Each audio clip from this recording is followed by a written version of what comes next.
What's going on, everyone? Welcoming you back to Shiba Inu Land, your ultimate destination for your cryptocurrency fix. This is your host, the Ripple of Van Winkle. I hope that everyone is having a wonderful day, folks, because we reached our goal. This is Friday. It is the 23rd of February, and you are aware that it is a Friday for payday. I absolutely adore the way that sounds. It is simply so lovely to listen to, and it makes Friday that much more enjoyable because of it. I'm hoping for an early day today. I'm hoping for a nice relaxing weekend. I am so sore from playing pickleball my second time playing. I've never felt this pain. I've been going to the gym for over 20 years. I've never felt pain like this. The pickleball, it doesn't. I mean, body parts and muscles you never thought you would use. You're using them out there in the pickleball court. Absolutely insanity. I know, don't make fun of me. It is freezing cold down here in Southwest Florida. 53 freaking degrees it was.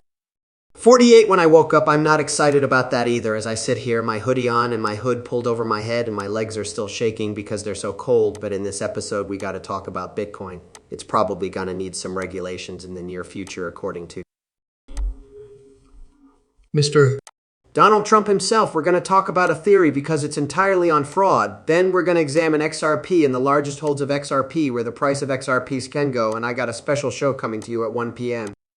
Eastern Standard Time today. About 5 hours from now, I'm going to be doing a live YouTube stream. I don't do many lives. I think this might only be my third, maybe second live YouTube show. You need to tune in. You need to listen to it because I'm bringing one of the very best TA experts out there. On to the show, we're really going to dig into XRP. We're going to predict where the next movements and when the next movements are going to occur and the price of XRP, what we could potentially be looking at. Some of you are not going to be happy with the numbers. Some of you are going to be absolutely thrilled. I know I'm excited about the numbers, but you know what? It's a T. It is a cryptocurrency game, and we are going to do everything in a real matter. There will be no fake news, no bees, and no fluff. We are going to actually look at the prior bull runs and the past bull charts, and we are going to study where the price of XRP is heading during this bull cycle. Without further ado, let's go into the market. Bitcoin is presently trading at $53,086, a decrease of 1.27% from its previous price. In theory, it is trading at $2,939. A decrease of 2.18% from its previous price on the same day. USDT is still trading at its dollar peg and USDC is still trading at 99 cents. This information either convinces me to continue investing in XRP or leads me to believe that more money is going to leave the cryptocurrency market and return to a stable market. XRP is currently trading at 54 cents, which is a drop of a penny. There is a decrease of 2.41% in the past 24 hours, and the total market cap of cryptocurrencies is $1.96 trillion. Remember that by this time next week, when the monthly close is announced, we want to be sitting above 48,500 for Bitcoin, and we want to be above $2 trillion for the market cap. You go! I just put the tweet out there. Keith and I are going to go live at 1 o'clock Eastern Standard Time today. We are going to discuss the outlook for XRP. We are going to pull up a bunch of different charts. We are going to look at history, and we are going to show you a map. He showed me one of the charts yesterday, and he sent me all the information that we are going over, and it aligns with the past 3 bull cycles for XRP. We are going to look at the outlook for XRP, and we are going to look at the outlook for the future. TDN is a token built out on top of the XRP ledger. It's going to be a utility payment token already locked in 2 metaverse deals. We have a minting site coming that this token will be used on for all of our partner projects. All of our projects, it's going to be listed on one of the top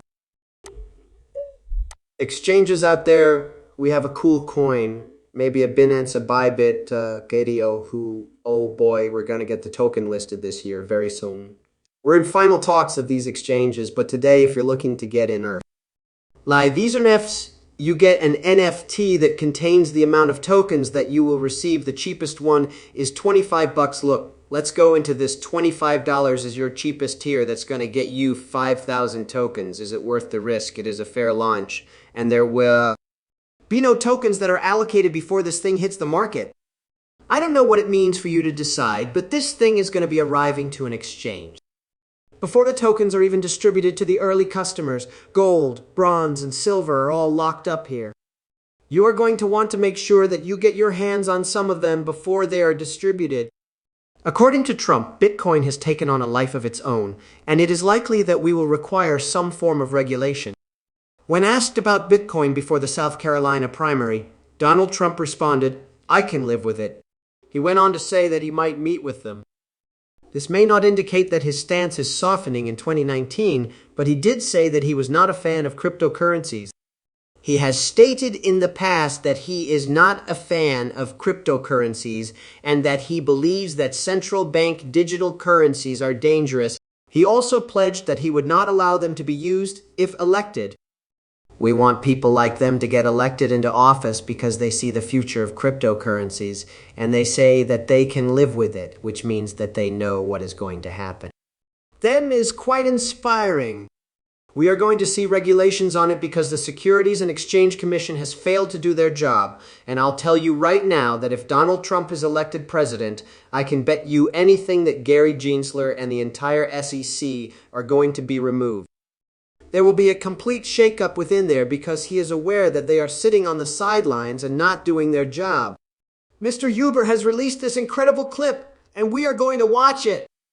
You can argue that it is backed by J.P. Morgan, the SEC, and other powerful institutions, and that it is too big to fail to something that nothing is too big to fail the SES, but it doesn't matter. It doesn't change the fact that Ethereum is built on the biggest fraud in crypto in the history of financial history. Listen to this. I do want to ask you one thing because it's something that your critics are arguing about.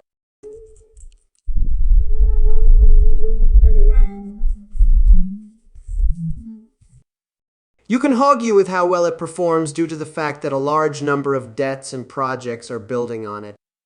Appear to believe, which is that during your final days as head of the SAC brought a case against Ripple. Now, you are advising some other companies in this field, and they point out or indicate that there is a conflict of interest. Let me explain that we brought a lot of cases during my tenure as chairman of the SAC. Tenure at the Securities and Exchange Commission, SEC in the initial coin offering, I see a space, offering securities that we are not following our rules around registration for wide distribution to the public. I am not going to comment specifically on the case that you mentioned, but in terms of my after-government service in this case, what I can say is that the companies that I advise, I do not want to be promoting them, but one of them is an institutional asset manager, and the other is what I would call infrastructure. I did not know these companies while I was working for the government. I was introduced to them after I left the government. I did not feel guilty, and he asked me if I would be an advisor, and I chose to do something. I chose to stop it there real quick, and he is a liar. Documentation indicating he was working for those firms before he left the SAC. Why is this person at the SAC the liar? They are all career liars, folks. We know the truth. We found the information that he was working for them far in advance before he left the SAC, so he's lying right there. Let's keep listening. I did not know these companies, so let me ask you about something that winds up in my Twitter feed constantly. I've tried to look into it and done a little research on it. There's this argument about an action that the SEC brought on your last day as